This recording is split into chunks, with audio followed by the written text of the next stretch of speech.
Rukun Islam.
Wis diaturke ya, wis diaturke mau lagu yang bernapaskan religi ya ngono ya rukun Islam ya atur nuwun mergo iki pentase ning Ponorogo iki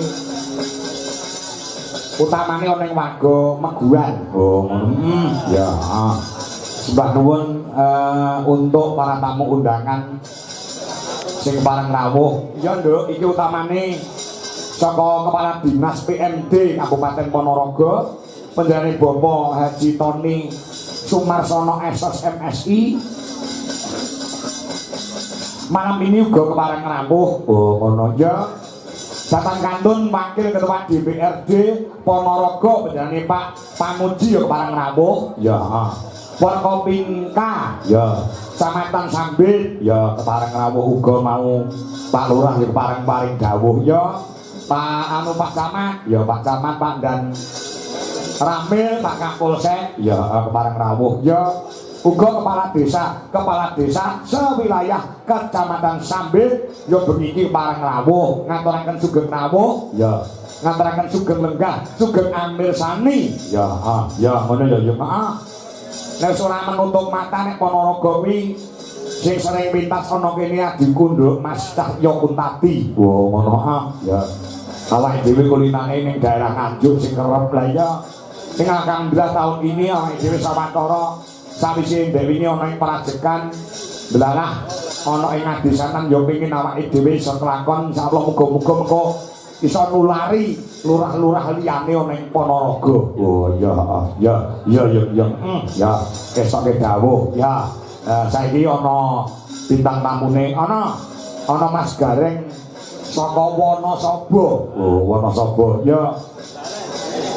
Iki wajah baru ning Ponorogo. Ya.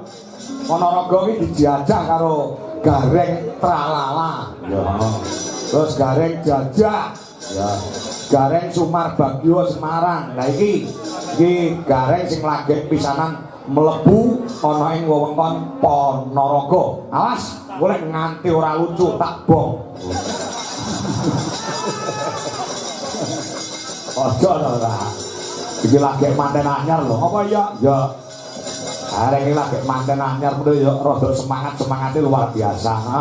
Yo, terang nuntung ndak dong. Yo, selamat biasane, Cok.